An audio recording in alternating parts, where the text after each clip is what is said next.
The NBA Finals is now over. It's a wrap. We have a world champion. Sports Brother Podcast. Here we go.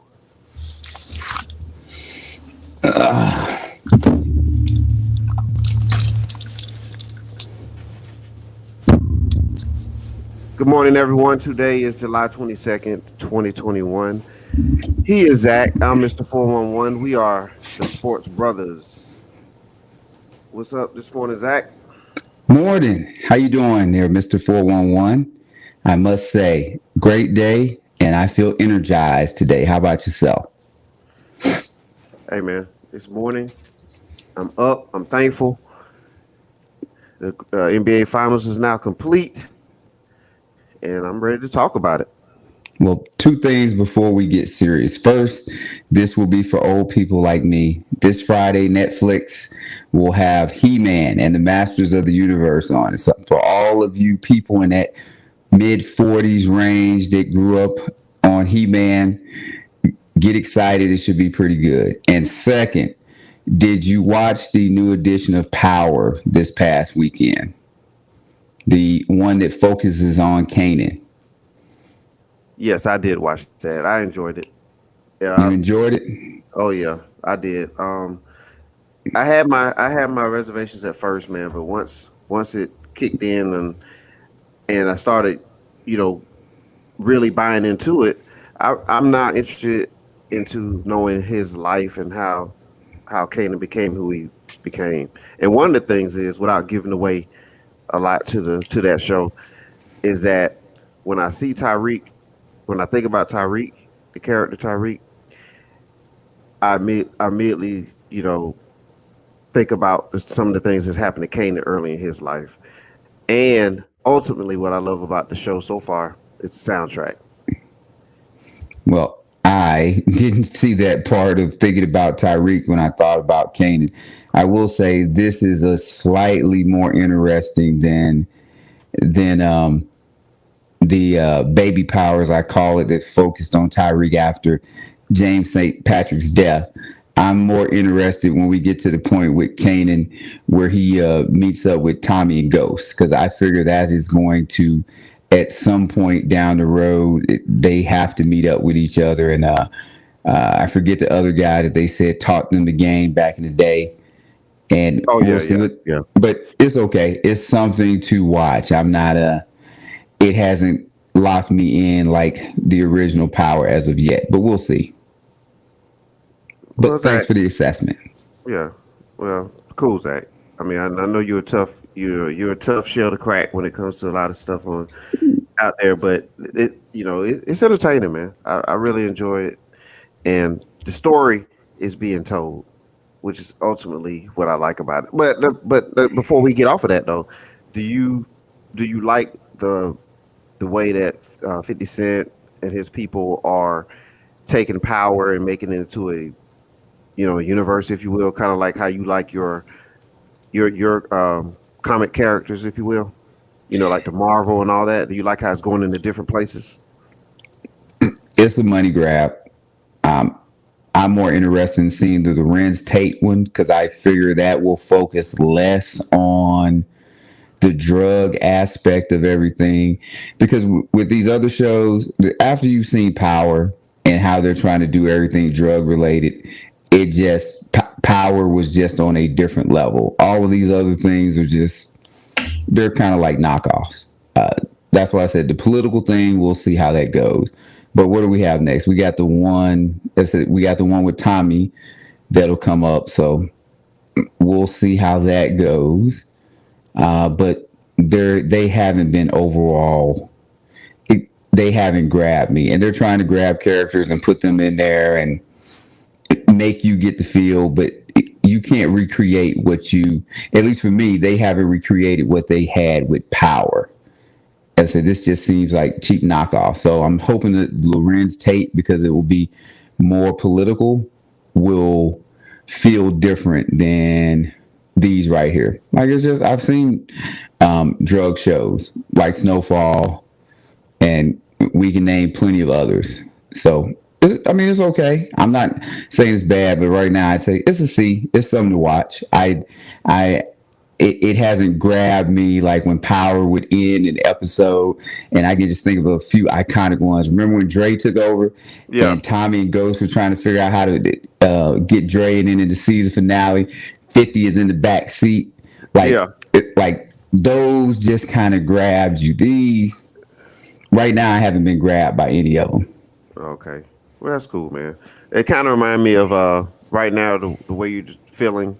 Kind of reminds me of like a lot of my wrestling fans, and a lot of my wrestling people, where you know you're at a certain age bracket now, and you just kind of you remember those days when you woke up and you saw the wrestling on TV, and you saw Hulk Hogan and Roddy Piper and Jimmy Snuka, Ric Flair, Road Warriors, and you think about those days and it's like, man, I love how, Andre the Giant got slammed or something like that, but or how the Horseman jumped the Dusty Rhodes in the parking lot, things like that. And it was just great for you at that time. And some things are hard to top, man. So the original Power is, with it being the original, with it being 6 seasons, it, and being groundbreaking, it's gonna be hard to top. But like you said, man, we're gonna sit back and enjoy these shows and be entertained, especially coming Yeah, out of the COVID era, man. But I would agree. entertainment. Speaking of entertainment, this gentleman is the Finals MVP, and he really entertained not only the people in Milwaukee but the entire NBA. Giannis. Let's talk about it. Where does Giannis rank in it with his NBA Finals performance act? Well, that's going to be hard for me to say, saying that I haven't seen every NBA Finals performance. They spent a lot of yesterday talking about where his closeout performance with the 50 ranked, and they were talking about things, and then they brought up that Bill Russell had a 30.44 rebound game in a closeout game. Right. So I can't appropriately rank it. So we'll just go off of the ones that I've seen. And if we're talking about performance from a series performance,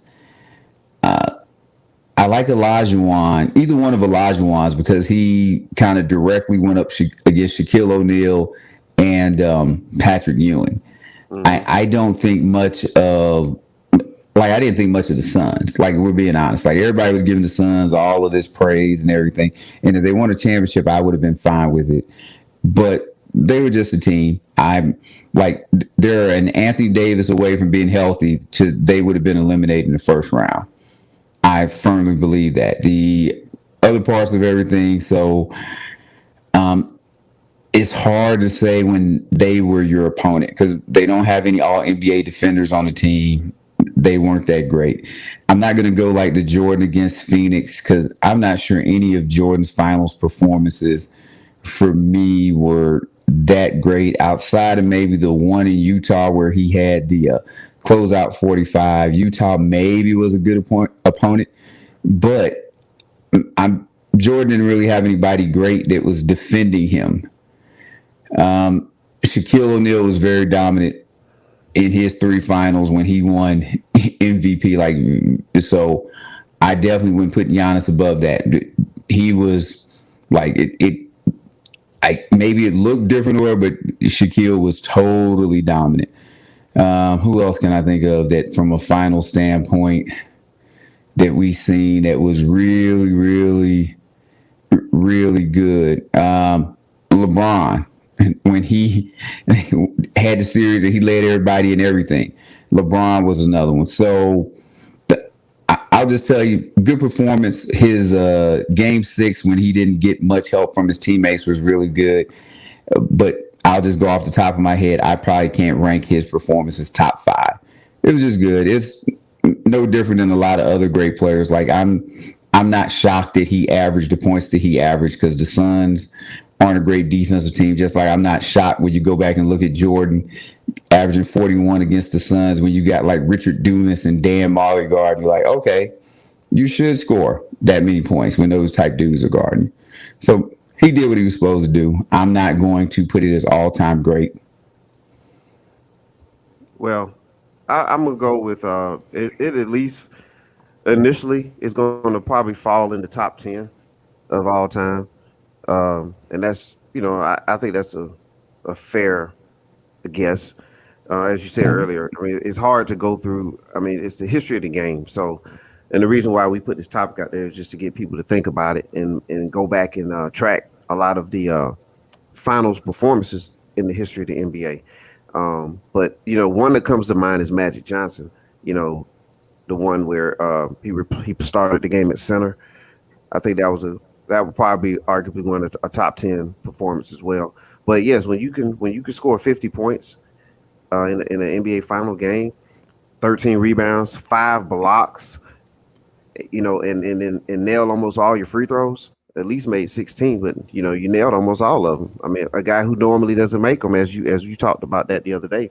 Yeah. It has to go down as one of the better ones when you Well, think if you can about just do finals that in a performance. game, like if you're an Yeah, that NBA too. player, you just do that in a game, it's Yeah, outstanding. So I'm not trying to, I don't want to seem like I'm shortchanging his performance, but when you're saying rank it against all of the other performances, yeah. It's got.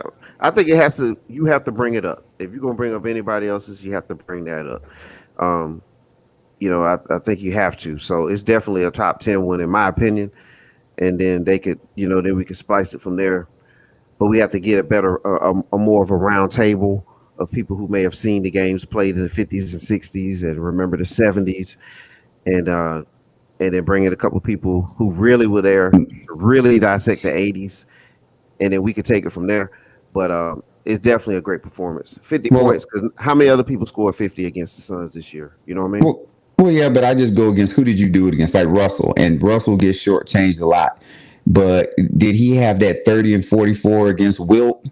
And I'm not sure, but like any performance that Russell did against Wilt to me is going to be better than a whole bunch of other guys when they're doing their performance against DeAndre Ayton. And that's just like real. DeAndre Ayton ain't Wilt right now. So who are you doing it against? And for me, Olajuwon doing it against Ewing or Shaquille O'Neal, even though it was a young Shaquille O'Neal, he was dominant. Like that's a better opponent that you're doing it against. So you have to tell me who these guys are. And like right now, DeAndre Ayton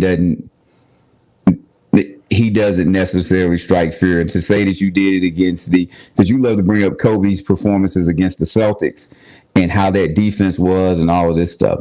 The Suns defense is it's like an average NBA defense. So Well, that's why I said he kind of to me did what he's supposed to do against a team like that. oh well, he definitely did.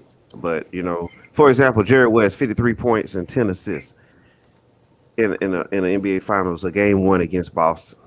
53 and 10. So that's a great performance. A lot of this also, you know, some of the guys did these performances didn't win, and in Giannis' case, he had the 50-point game, but also it was in the game six of finals of the final game of a final series, which also puts a little icing on the cake too. But no, great performance. Just think about that and check out some of these other players throughout the history game that have had great performances as well. Yeah, Now, it's you can't take anything away from it. He absolutely did what he needed to do for his team. right. So more Giannis, man. With Giannis winning the championship, NBA champion, Finals MVP, and all the other accolades that he has, is Giannis the best player in the NBA in your opinion, Zach? Yeah, no, like you took my way longer to form that than I need to do. Answer: No, he's not. Like all of this is circumstance. They were losing to the Nets. So my question is, if the Bucks didn't win the championship this year, would you think Giannis is the best player in the NBA? Because if the only reason you think he is the best player in the NBA is because he won a championship, then he's not the best player in the NBA. He should be the best player because he's the best player. Championship should not have anything to do with it, because championship is a team accomplishment, not an individual accomplishment. And very easily, Isaiah Thomas won back-to-back championships, and he played in an era where he had to beat Jordan in his prime, had to beat Larry Bird in his prime, and Magic Johnson in his prime. No one ever thought Isaiah Thomas was the best player in the NBA. And this is where people, like, everybody loves to get on analytical people, but all these fanboys, they see somebody holding up a championship, oh, he's the best player, and blah, blah. That's a team award. He is not. And Giannis told you that he's not when he said Kevin Durant is the best player in the NBA. Now, he's in the conversation. He can kind of fully take hold of that maybe next year if he adds some things and does some different stuff. But when they were losing to the Nets when Kyrie Irving was out there, until Kyrie got hurt, it looked like they were going to lose that series. So for me, that answer is no, but he's in the conversation. I would put him as 2 behind Durant right now. Okay, so you think he's the second best player in the NBA? Yeah, I'm fine with saying that. Okay. I don't think anyone has an argument over him being outside of Durant. And the point is, he said Durant is the best player. So if Giannis says Durant is the best player, why would I argue with him? He knows if the guy's better than him or not. Yeah, that's a very good point, Zach. I can't argue with that because I do think Kevin Durant is the best player in the NBA. But I believe Giannis. I believe Giannis is right there, though. I think he's. If I'm not going to, if you didn't take Kevin Durant, if you don't think Kevin Durant's the best player in the NBA, then you have to go with Giannis because Giannis actually won MVP. He actually won Finals MVP. He actually recently was Defensive Players of the Year. So he basically validated, the league validated him as the best player on defense and one of the better players on offense. So if you combine the two things, I would definitely go with Giannis as the second best player as of today. Now, a healthy Anthony Davis, I think I will have him in the conversation, definitely in top 3. But yes, I have Giannis second, and great season by him. Yes, great season, and I think what the finals did is it solidified his position. He gets criticized more for his flaws than other guys get criticized for their flaws. And we have this crazy thing that I don't understand. And once again, it's all these, like, everybody gets on analytics and all of this stuff, and it would say it again, but all these damn fanboys, they get excited because Curry can shoot a 3 from 40 feet. Durant can shoot a 3 from 40 feet. None of that matters. At the end of the night, if I score 30 and you score 30, we both score 30. Like, shooting a 3 from, you can shoot a 3 as soon as you get the ball from the end line. It's only 3 points. Like, how efficient are you? Giannis is efficient with his scoring, and what he does well. So I don't care about how well Kevin Durant shoots. Now, what I do care about with Kevin Durant is older.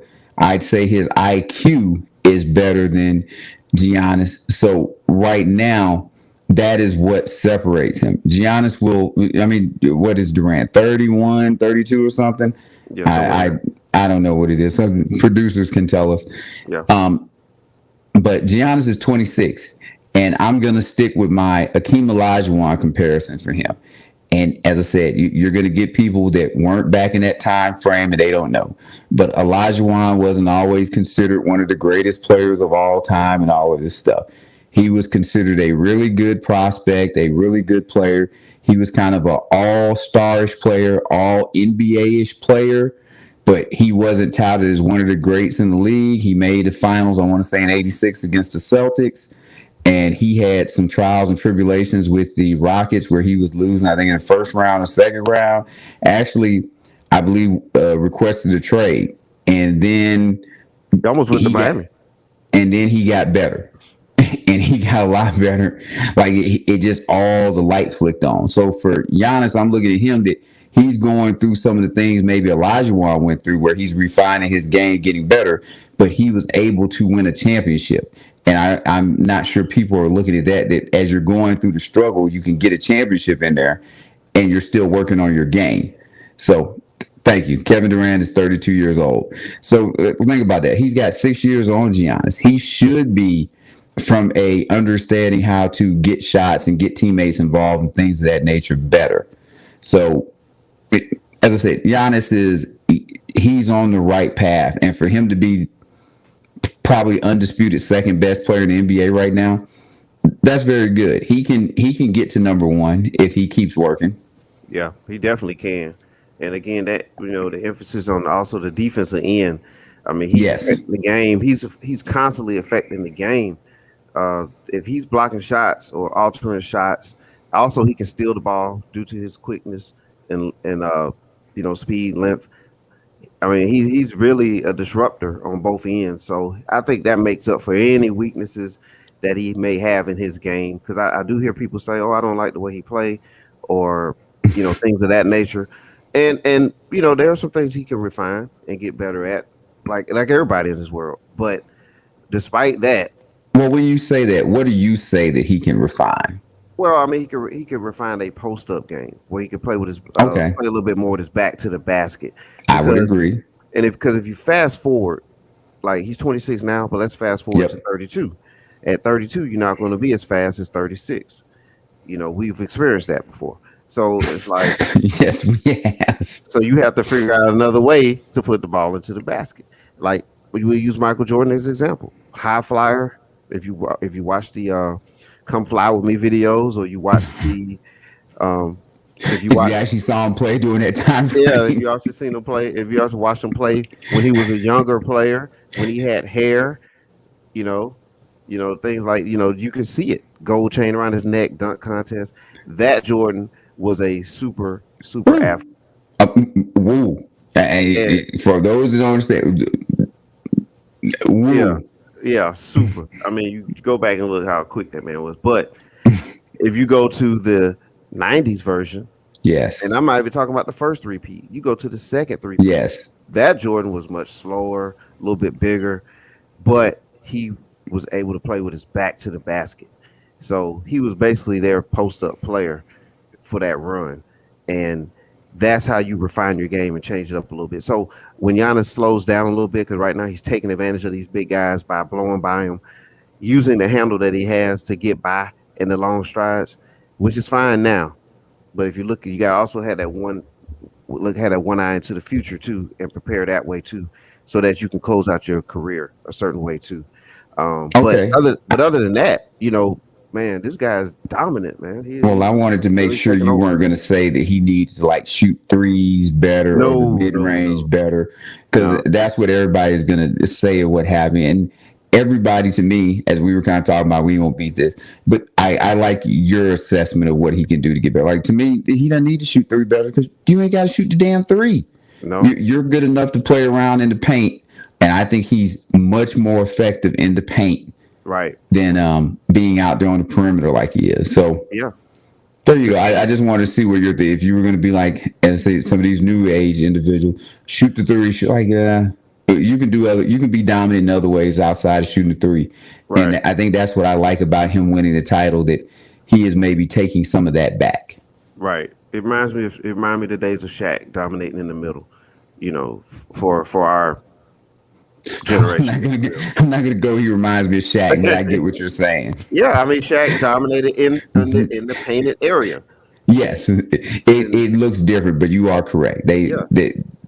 That is where Shaq would shoot Giannis is threes. most effective. Yeah, Shaq went out there trying to pull up, shooting step back threes and all that kind of stuff. Shaq said, "Hey, you know what? I'm gonna score right in here. I'm gonna get you in foul trouble," which happened to Aiton in this series. The last Yes. couple games there, which was really what unlocked this series in a way. But yeah, man, enough of that for Giannis. Let's continue to talk about Giannis. But this is one more layer about Giannis. Is Giannis? He may not be the best player in the league, in our opinion, This is gonna be another quick answer. but is Giannis the best power forward of all time? And that's going to be no, because I'm pretty sure Tim Duncan still played this NBA. I'm pretty sure Tim Duncan still won 5 championships, won two MVPs, won a Defensive Player of the Year, if not two Defensive Players of the Year. I know he got one, and I'm not sure how many Finals MVPs Tim Duncan has, but I'm certain he has more than one Finals MVP. So it definitely right there he is not. So I'm not going to address the all-time power forward question. I'm going to go with I would say that Giannis, just off of the calculation in my head, is probably top 15 all time in the NBA. So, however you want to rank it or whatever, and we're going to do this in a few weeks, but I'd say he's already there. And I can just throw out some names that he's better than. Like, whatever you think of Curry, he's greater than Curry because he's got 2 MVPs just like Curry. He doesn't have as many championships as Curry. I'm going to go with my still. That's a team award. And once you get a championship, then we're good, unless you're like Russell and you got like 11 or something. He's got a defensive player of the year, and he's got a finals MVP. So those are 2 things Curry doesn't have. If you want to, I'm trying to think of other, like, it'll be hard with Dr. J because Dr. J played in the ABA, but I could throw out there he's better than him. And from the power forward perspective, he's better than Malone and Barkley. Like, everybody that's old school in our age, they're going to tell me different, and they're going to love. He has things in his hardware that those guys don't have, and those guys had opportunities to win that stuff, and they didn't. He's better than Dirk because he's got stuff Dirk didn't have. Like, I'm not going to do the Craig Biggio thing, and y'all are going to hear me say that a lot, that just because a guy played 20 some odd years and showed up to work every day, that, oh, we give him credit. You're going to get numbers if you do that. So I'm just going to go, he's not the best. I'd say he's probably easily second best power forward, and he's in my top 15 without me really thinking about guys. It may have to readjust, so before people act crazy, he could slide down, but I don't really see how he slides down. If anything, he might slide up if we start looking at guys and really looking at them. Okay. Well, it's too soon, in my opinion, to have him as the greatest power forward of all time. I mean, he has to really get some more things done, but I do think more things. He's on. But I do think he's on track, though, especially again with his two-way prowess. The way his defense is going to continue at this trajectory, because he's also 4-time All-NBA first-team defense. So, he's definitely heading in that direction. We have to see how the rest of his career pans out. But as of right now, him being the greatest power forward of all time would be a hard no for me right now. All right, with all that Giannis talk, Zach. Yep. And the Bucks winning the championship, that means someone had to lose. So the Phoenix Suns, what turned this series, man? Phoenix was up 2-0. What turned it around in your opinion? And I'm sorry, I just want to add, Tim Duncan did not win a Defensive Player of the Year award. So I was mistaken with that.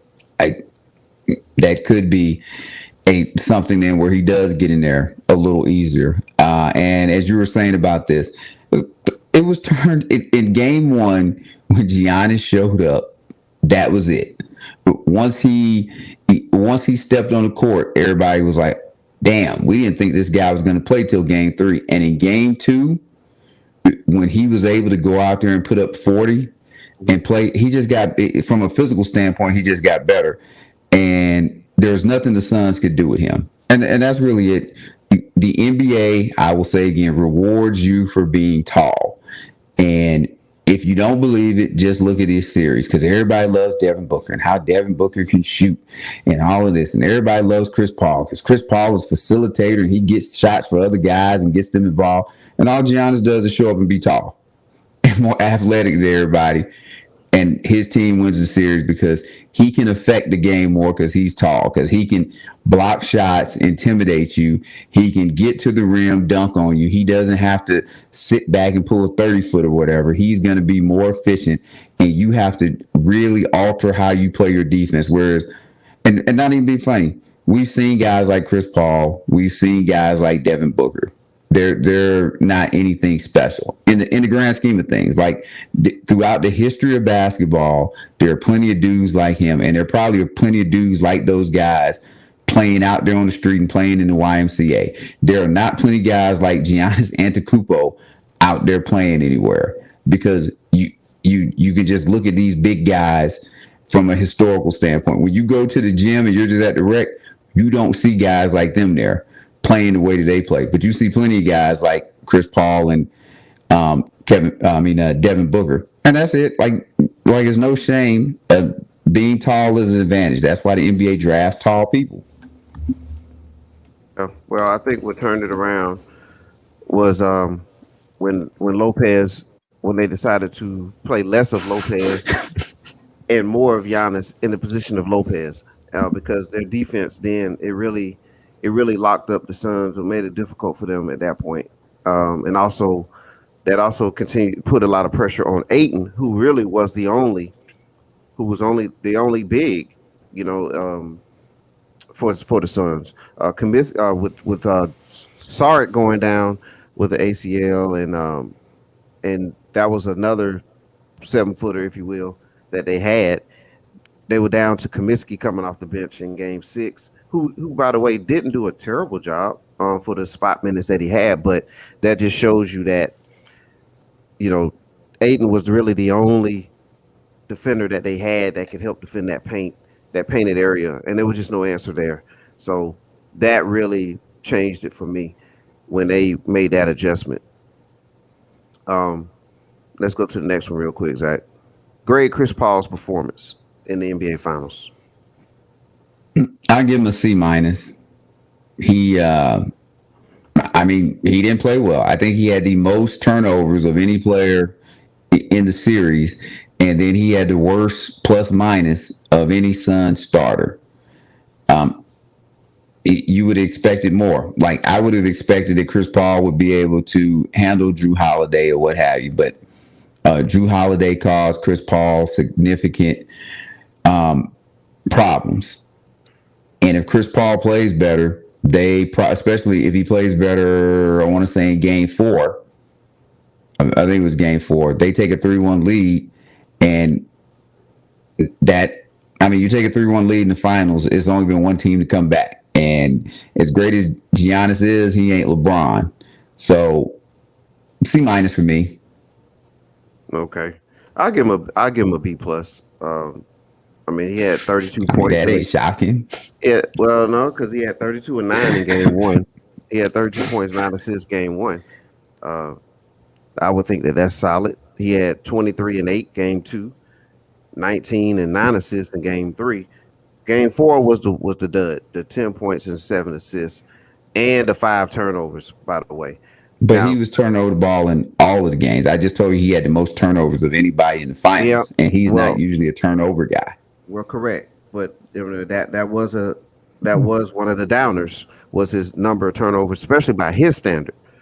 But, yes, that's what I'm going off of, his standard. Right, but in 3 of the games, there was 2 turnovers in Game 1. He had 1 turnover in Game 5, 21 points, 11 assists, and 1 turnover.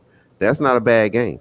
And then in Game 6, he had 3. The elimination game, he had 26 points, 5 assists, and 3 turnovers. So I believe Paul did what he could do with the cards that were dealt, which was really dealing with that defense. And again, we don't think that the Suns were a super team. We don't even think the Suns. I do not. We didn't even think the Suns, and I'm saying we, but I can say that for me and you, but also the masses. I'm certain that no one said, "Oh, when Chris Paul signed with the Suns, that they were going to be playing in the NBA Finals." And we can use the injury card, we can use the COVID card, because if that's the case, we can go back to last season and use 3 months off and all this other stuff. We still didn't think that they were going to make it. We didn't even think this team was going to get out the first round. And so I think that for that, I give him a B plus in his overall performance. He definitely need to have an A plus game, A plus series, which he did not have. So I'm going to that's what I give him. I'm going to hold him accountable accordingly going forward, because what's the stat? He's the first player to have 4 2-0 leads in a series, and his team loses the series. So he's got to wear that. He's it can't always be everybody else.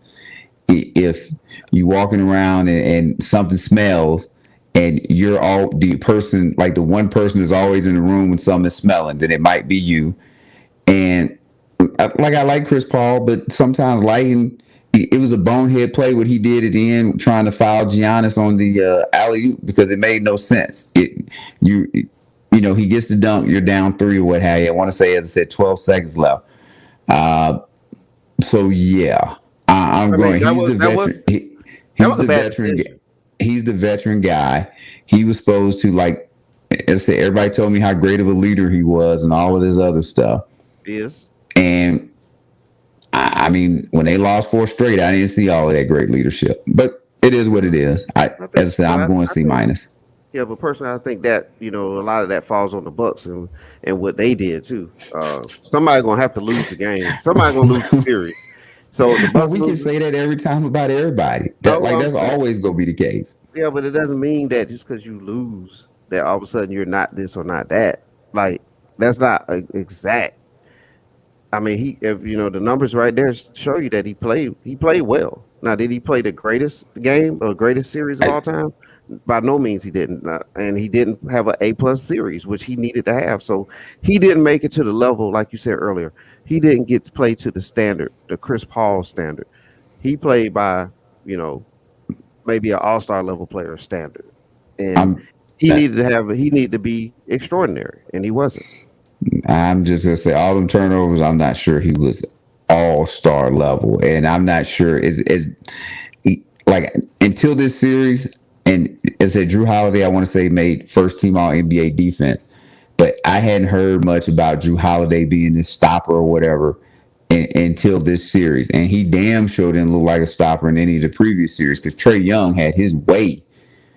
So, I mean, we're good. Chris Paul is Chris Paul. He will be back in the saddle again next year. Yes, sir. Do you think Chris Paul is one of the? Do you think Chris Paul is one of the 5 greatest point guards of all time? And once again, we're going to do this. We have to define what have you. Because for me, I do think even though he played poorly, he solidified this by getting to the finals, and it looks good on his resume. Based on his credentials, as I like to say about people, from a two-way guy, I'll probably throw him in there because you're probably going to go Magic, Oscar Robertson, without a doubt. Isaiah Thomas would still be there. And then I'm trying to think of other guys you might throw in the mix. And I know people are going to say whatever. Curry is not a point guard. Curry is a shooting guard. Anybody that watches Curry play, he plays like a damn shooting guard coming off of screens and everything. And if you look who facilitates the offense, it's Draymond Green typically. If worst case or best case, Curry is a combo guard. But I put Curry in the shooting guard category, so he's not even in the competition with Chris Paul. I don't say he's top 5. Like he's been he's been a first team All NBA, or he's definitely been an All NBA team performer on one of the All NBA teams, and for a good part of career, he's been a plus defender All NBA defense. So I don't think and he has helped teams get better when he's gone there for the most part, even though after a certain point they don't perform up to the overall expectations. But I give him top 5. Like I'm not gonna sit here and tell you that Nash is better. I don't think John Stockton is better. If you want to go Gary Payton, I don't think Gary Payton is better, or Jason Kidd. Like he'd be in there with them. How you want to mix it up? So yeah, I'm fine putting him in the top 5. Yeah, I believe he's top 5 as well. You mentioned a lot of great point guards. I'm talking about great point guards. Obviously, Magic Johnson will fall in the top 5. That would be the understatement of the day. Yeah. So I'm gonna guess he's in there. So now there's 4 slots. He just barely made it in there. Yeah, he slipped in there, and then Oscar Robertson slipped in there. So now there's 3 slots remaining, and out of those 3, there's probably about a good 8 that you can put in there, or for one reason or another. But when we talk about we're going to put Isaiah in there and say he's in there solidly. Yeah, I like Isaiah Thomas in there too. So now there's 2 slots. Okay, so now you got 7 players that you got to maybe put in there with 2. But out of those players, you mentioned a Gary Payton. Okay, Gary Payton. You think defense with Gary Payton? Well, Chris Paul is an All-NBA defensive player. So you combine the offense, which we think is better, and the facilitating, which we think is better. So when you start looking at it that way, it's kind of hard not to put Chris Paul in the top five. I think you have to figure out a way to take him out of the top five. Yeah, Uh, I like Steve Nash. Steve Nash has his two MVPs, and Steve Nash was phenomenal. yeah, But for me, Nash didn't make a finals, and he had a team that could make it. Now, there were some circumstances that kept him from making it. And Nash wasn't any kind of damn defender. I think if you look at it, you can give Paul the edge there, or it's at least debatable. And then, like you said, Jason Kidd is a champion. But I think if you do it, Paul has better offense than Jason Kidd, and their defense is either equal or Paul is better. So with a lot of those guys, it'd be a toss up, and it's kind of your preference of right, what it is that you feel good about. And right. I feel good putting them in one of those top 5 spots, even without the title. And Okay. I probably would have had him there before this finals, but him making the finals with Phoenix just solidifies it. Like for me, I don't really have to think about it. All right. Well, look, we're in the red zone, if you will. You was a great defensive back in your day, so you understand what that means. Coming up Yeah, it means next, we're in trouble. yeah. What's next? What's what's next for the Suns and Bucks, man? I would say I don't see either one of these teams making the finals next year. Like I wouldn't be shocked if they didn't make it. I I'm gonna go with what I said earlier. The Bucks to me need to make some decisions. Now, if their organization will look at things appropriately and say, we were half a shoe from not making it out of the second round of the playoffs.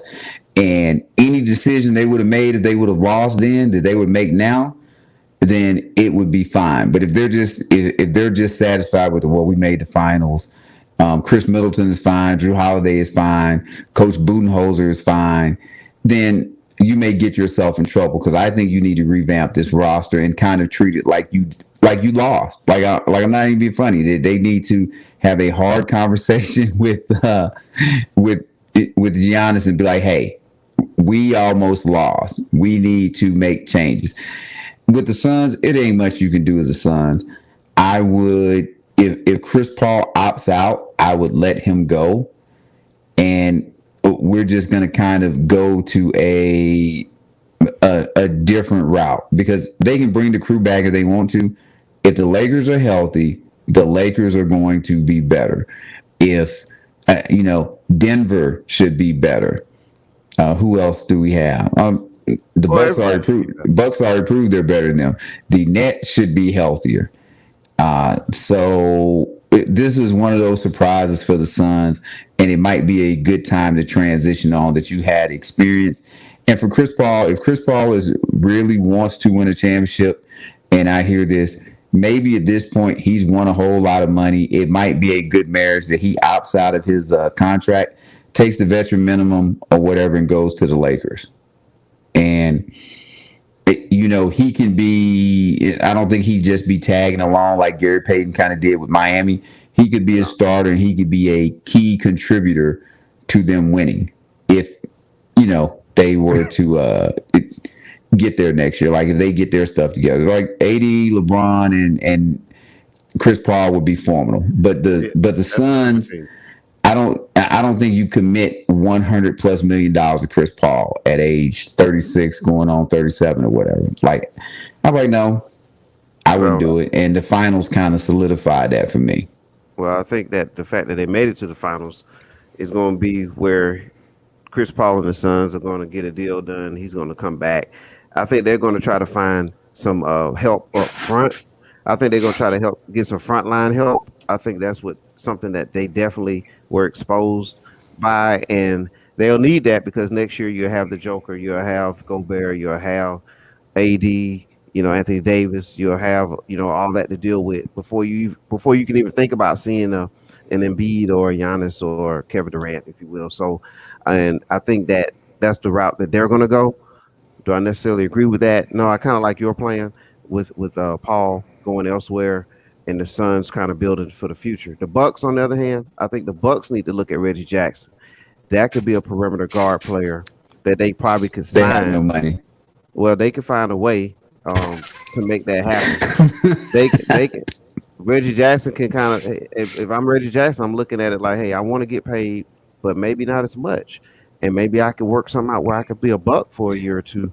You And almost made me say a curse word. well, think about that one now, because was some of the things that a lot of us were saying, like issues with the Bucks, somebody that can score from the outside, and maybe if you get them at the right price, and maybe if you shred a couple of players here and there, you could probably do that. The other way that the Bucks would be is like to trade for a star guard, but then you're probably going to lose some of your defense. So that's the catch-22 in my opinion, right there. But before we roll, Zach, you already answered this question, so I'm gonna give you my answer. The Bucks nor the Suns are going to make it back next year. Not that they're not going to be in the playoffs next year, but I don't think they're going to make it through the gauntlet next year. Definitely not the Suns. The Bucks will have a chance, but if they retool the roster, and we'll have to see Yeah, because some of it's going to come down. How will the Nets be? Will the Nets be healthy? Those guys for the Nets, I think, are all over 30. It typically is just a matter of when Kyrie is going to get injured, be it that it just happens or it's one of those freak things or whatever, kind of like this year.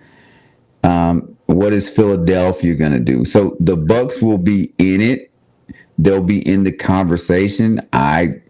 If their guys get better, you need Holiday and Middleton to get much better. But I think they need to do some serious retooling. And I personally would like to see them get a new coach. I don't know who you get, or at least don't overcommit to Budenholzer. Give him like a 1-year extension and make him have to do what he has to do. yeah. But But also the Nets. But the Nets also, they're going to retool a little bit too, and they're probably going to look for a frontline player like a Noel, somebody like that can help them on the front line. They're going to replace like a Blake Griffin with a Noel or somebody a little bit younger, if you will, but still got enough length to help play a small center type position. So I just think the odds are going to not be in their favor next year. But that doesn't mean the Bucks won't be in the conference finals or anything like that. And that's just just my opinion. But before we leave, Zach, and before we do our favorite segment, if all the teams in the NBA were healthy like this past season, would we have had the same two teams in the finals? it's hard to say this after seeing it. But if I think all the teams are healthy, I had Lakers Bucks, and I had the Bucks winning the championship anyway. Okay. But it is hard to have watched the Bucks play the Nets, and the Nets have KD and just Kyrie, and they're like, with those two guys through the first 4 games, the Nets were giving them hell. So I'd probably tell you that it probably would have been Lakers Nets, but as they say in football, the best ability is availability, and a lot of these guys that get injured, they get injured, or a lot of these guys like LeBron's old now. This is what happens when you get old. You get injured. It just kind of, and you don't recover as quickly. He could get injured next year. Kyrie Irving is always getting injured, so he could get injured. James Harden, he has things going on. And look, KD itself gets injured.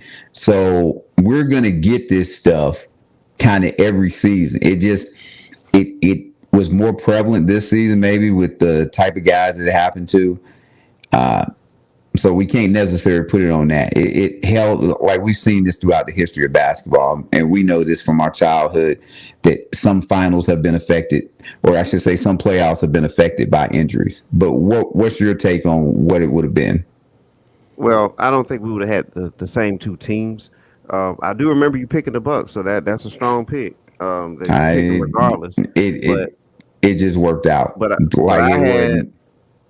But I had the Lakers and the Nets in the finals. So that's what I think it would have happened. I don't see any team beating the Nets if the way that Harden came in and gelled, and he really turned into a facilitator, if you will, and put his scoring to the back burner. I think that the Nets, it'll be hard to stop them. There's really no way when you have an efficient scorer like Durant and you have a slasher in Kyrie that also can shoot jumpers and handle on his own, and then you have a Harden who we know can almost average triple double for a season. So the combination of those three is pretty much impossible to guard.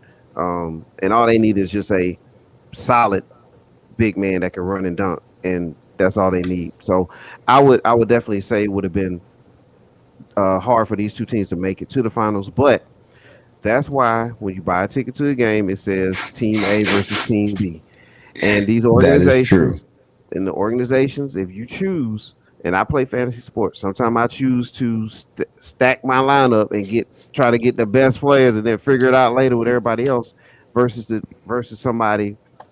You know this guy, last name Flint. He likes to build his roster all the way across, real solid.